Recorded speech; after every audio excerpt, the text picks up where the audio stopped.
Salam sejahtera bagi kita semua. Kami dari kelompok 3 akan mempresentasikan tentang analisis praktik manajemen SDM dan logistik internasional oleh perusahaan Dunkin Donuts. Kelompok kami terdiri dari saya, Citra, kemudian ada Elvira, Kelly, Ranti, dan juga Weni. Pertama-tama saya akan membahas tentang pentingnya hubungan industrial. Jadi dalam operasional globalnya, Dunkin Donuts selaku perusahaan multinasional tentunya harus mampu memahami konteks hubungan industrial di negara lain. Tujuan hubungan industrial adalah memfasilitasi hubungan yang sehat antara semua pihak yang terlibat. Ini akan menguntungkan individu, bisnis, industri, dan ekonomi pada umumnya. Telah lama dibuktikan oleh banyak peneliti manajemen bahwa manusia itu akan memiliki kapasitas produktif yang lebih besar ketika mereka dalam kondisi kesehatan mental dan fisik yang baik. Ini pada gilirannya tentu akan meningkatkan produktivitas bisnis dari perusahaan. Itulah sebabnya memahami hubungan industrial suatu negara itu merupakan hal yang sangat penting bagi perusahaan. Selanjutnya adalah contoh penerapan hubungan industrial oleh Dunkin Donuts di Mesir. Nah, jadi di Mesir itu terdapat peraturan yang dimana karyawan non-nasional itu hanya boleh mencapai 10% dari angkatan kerja perusahaan. Karena model bisnis mereka adalah waralaba, Dunkin Donuts itu hanya mengirim satu perwakilan non-nasional untuk mendukung pengaturan lokasi dan untuk melatih karyawan lokal di Mesir. Dunkin Donuts pada saat ini sudah berkembang menjadi 27 cabang yang tersebar di Mesir. Ini menandakan bahwa upaya Dunkin Donuts dalam mengenali peraturan bisnis di Mesir itu telah berkontribusi dalam keberhasilan mereka melakukan penetrasi pasar di negara tersebut. Next adalah contoh kasus hubungan industrial di Indonesia dan Israel. Jadi pada tahun 2020, pemegang lisensi waralaba dari Dunkin Donuts di Indonesia, yaitu PT Dunkindo Lestari, diduga telah melakukan pelanggaran terhadap hubungan industrial dengan para pekerjanya. Serikat pekerja menuding perusahaan tersebut itu tidak membayar gaji dan THR mereka. Selain itu, pemotongan gaji ini katanya adalah hasil keputusan sepihak perusahaan tanpa persetujuan dari pekerja. Hal tersebut pun menyebabkan para pekerja Dunkin Donuts pada saat itu melakukan aksi turun ke jalan di tengah pandemi COVID-19. Kemudian contoh kasus kedua itu terjadi di Israel pada tahun 2019, yang dimana seorang pekerja transgender itu menggugat Dunkin Donuts di Bethlehem dan menuduh bahwa manajer di toko tersebut mengizinkan pelanggan untuk melecehkan dan menyerangnya.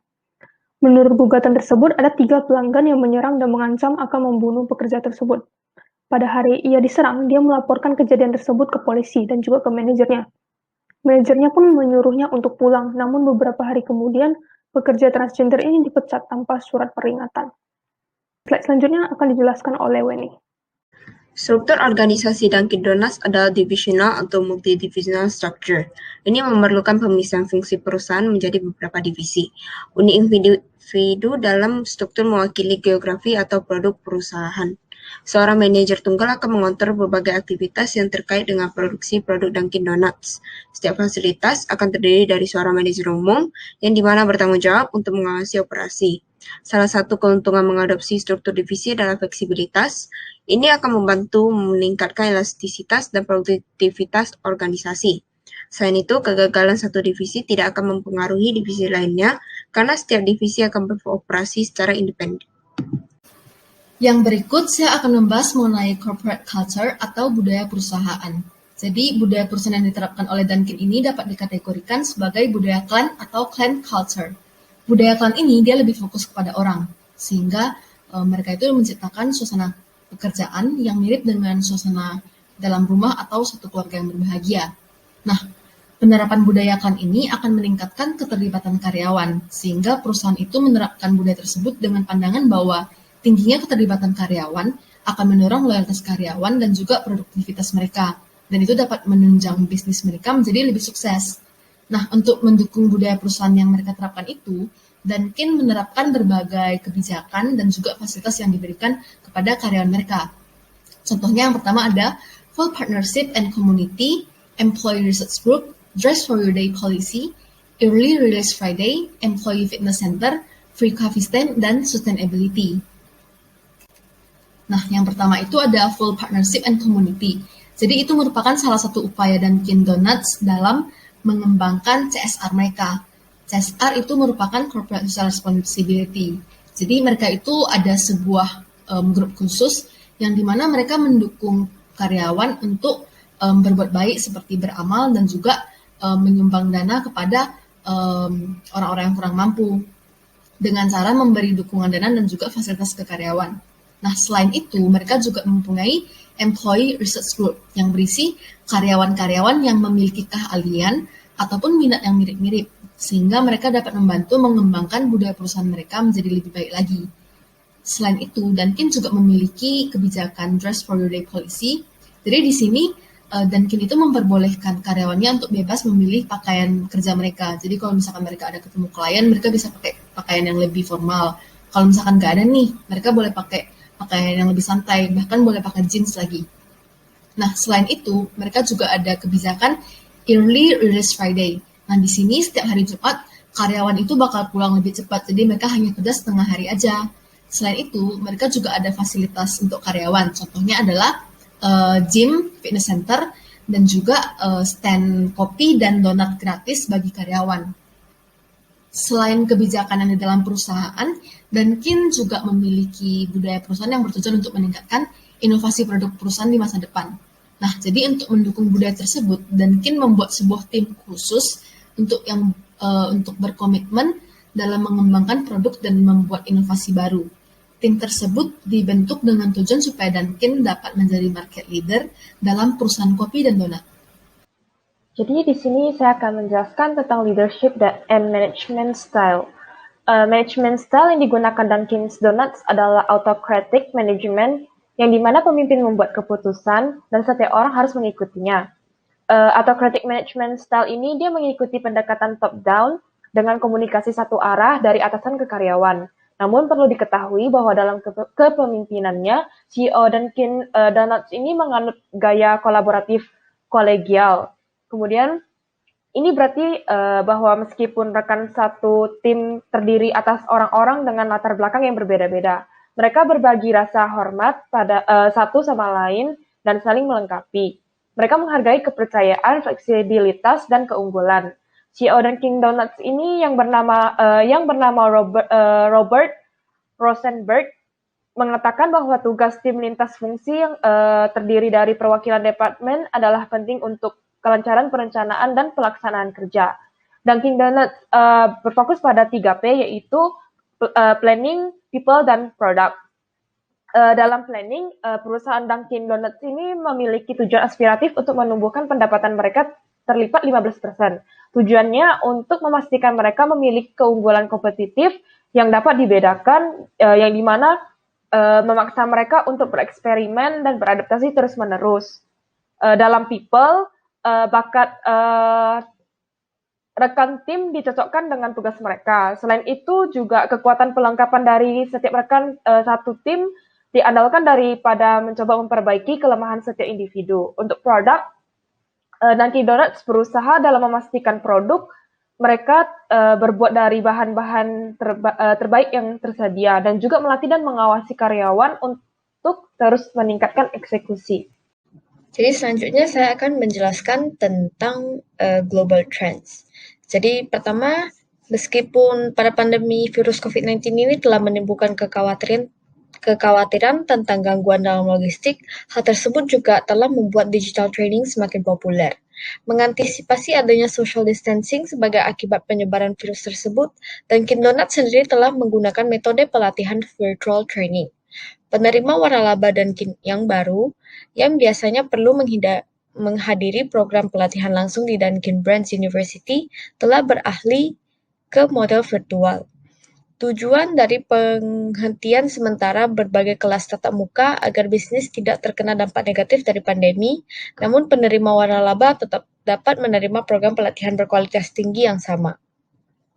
Perusahaan tersebut juga menjalankan berbagai rapat bulanan dengan anggota dewannya dan konvensi tahunannya secara virtual.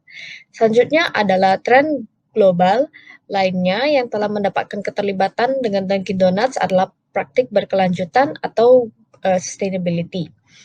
Di mana pada Mei 2020, Scott Murphy selaku presiden dari Dunkin' Donuts di Amerika telah melanjutkan jalur kelestarian lingkungannya atau Environmental Sustainability Path-nya dengan menghilangkan sekitar 1 miliar gelas busa dari aliran limbah setiap tahun.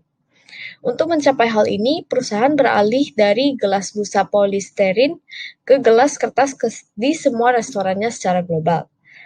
Cangkir kertas berdinding ganda atau double-walled paper cups tersebut diikuti dengan tutup cangkir kopi panas yang dapat didaur ulang di semua gerai mereka yang berbasis di Amerika Serikat. Selain dari jalur kelestarian lingkungannya, bagian penting dari kepemimpinan dari Kopi Dunkin telah dibangun di atas komitmen yang mendalam terhadap sustainability, yaitu melindungi para petani yang memproduksi kopi untuk Dunkin. Dunkin Donuts juga mendukung negara-negara penting penghasil kopi seperti Nicaragua dan Honduras dengan 2 sumbangan. Ketika filosofi, gaya, nilai, dan kebiasaan dua perusahaan saling bertentangan, hal ini menjadi alasan utama mengapa banyak kesepakatan gagal untuk mencapai nilai yang dijanjikan. Uji tuntas budaya dan perencanaan integrasi dapat memperlancar proses merger ataupun akuisisi. Uji tuntas budaya juga harus dilakukan di awal proses dan harus terdiri dari penilaian budaya yang menyoroti bidang kesamaan dan perbedaan yang dapat mempengaruhi upaya integrasi dan kemampuan untuk mencapai tujuan strategis. Untuk mengurangi risiko perbedaan budaya menggagalkan proses integrasi, perusahaan dapat menyarankan agar setiap karyawan mereka mengambil kursus tentang kecerdasan budaya. Berikut adalah perbedaan budaya Indonesia dengan negara asal Dunkin Donuts, yaitu Amerika Serikat. Nomor 1 adalah power distance. Indonesia memiliki jarak kekuasaan yang tinggi, sedangkan Amerika Serikat memiliki jarak kekuasaan yang rendah. Individualism, Indonesia sangat kental dengan budaya kolektivis, sedangkan Amerika Serikat termasuk masyarakat individualis. Masculinity, Indonesia memiliki maskulinitas yang moderat, sedangkan maskulinitas di AS adalah tinggi. Uncertainty avoidance, Indonesia dan AS memiliki budaya penghindaran ketidakpastian yang rendah. Long or short term orientation, Indonesia berorientasi jangka panjang, sedangkan Amerika Serikat cenderung memiliki orientasi jangka pendek. Indulgence, Indonesia memiliki budaya indulgence yang relatif rendah, sedangkan Amerika Serikat memiliki budaya indulgence yang relatif tinggi.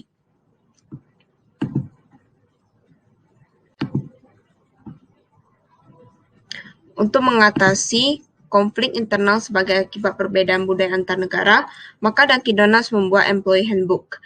Adanya Employee Handbook memberikan informasi dan pedoman kepada karyawan Dunkin Donuts terkait kondisi kerja yang baik, upah dan tunjangan yang kompetitif, komunikasi terbuka, dan keterlibatan karyawan.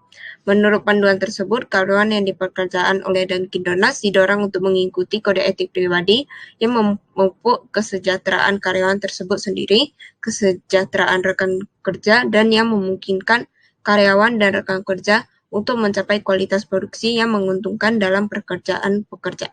Selanjutnya masuk ke kesimpulan. Jadi dalam upayanya untuk menjaga hubungan industrial di Indonesia, Dunkin Donuts telah masuk ke keanggotaan dari Asosiasi Serikat Pekerja Indonesia. Selain itu, saat Dunkin Donuts pertama kali memasuki pasar di Mesir, mereka itu juga telah mengikuti regulasi negara tersebut yang dimana mereka hanya boleh mempekerjakan orang non-nasional maksimal 10% dari angkatan kerja. Namun, Dunkin Donuts pernah terlibat kasus perselisihan hubungan industrial di Israel terkait diskriminasi terhadap pekerja transgender. Kemudian struktur organisasi yang digunakan perusahaan Dunkin Donuts adalah divisional or multidivisional structure, dan corporate culture yang diterapkan oleh Dunkin adalah clan culture atau budaya klan. Kemudian management style yang digunakan Dunkin Donuts adalah autocratic management, yang dimana pemimpin tuh membuat keputusan dan setiap orang tuh harus mengikutinya. Namun perlu diketahui bahwa dalam kepemimpinannya Dunkin Donuts juga menganut gaya kolaboratif kolegial. Ini berarti bahwa meskipun rekan satu tim itu terdiri dari orang dengan latar belakang yang berbeda-beda, mereka itu tetap berbagi rasa hormat satu sama lain dan saling melengkapi. Untuk mengatasi culture clash dalam upaya merger dan akuisisinya, Dunkin Donuts sendiri itu telah membuat employee handbook yang memberikan informasi dan pedoman kepada karyawan terkait kondisi kerja yang baik, upah dan tunjangan yang kompetitif, komunikasi terbuka, dan keterlibatan karyawan Dunkin Donuts. Berikut adalah saran kami untuk perusahaan Dunkin Donuts sebagai usaha untuk mengembangkan bisnis mereka. Pertama, Dunkin Donuts itu perlu meningkatkan jumlah toko dan kehadiran pasar mereka secara global untuk menjaring lebih banyak pelanggan. Jika dibandingkan dengan Starbucks, Dunkin Donuts itu hanya tersebar di 42 negara, hampir 2 kali lebih sedikit dari Starbucks yang memiliki cabang di 83 negara di seluruh dunia. Kedua, karena Dunkin Donuts itu kekurangan variasi dalam menunya, maka Dunkin itu dapat mencoba untuk memenuhi kebutuhan pasar bisnis makanan secara keseluruhan. Potensi di segmen makanan selalu ada, terutama di makanan penutup dan makanan manis. Dunkin itu selalu dapat menambahkan produk camilan baru ke dalam menunya untuk meningkatkan jumlah pengunjung di toko. Saran terakhir dari kami adalah Dunkin Donuts tuh dapat memanfaatkan permintaan makanan sehat yang terus meningkat dengan menawarkan pilihan produk mereka yang lebih sehat. Ini dapat membantu mereka menjadi lebih dekat dengan segmen konsumen yang sadar kesehatan. Produk roti itu kan pada dasarnya kaya akan kalori ya, sehingga Dunkin Donuts itu dapat mencoba memproduksi donat dengan kalori yang rendah. Baik, sekian dari kami. Terima kasih atas perhatiannya.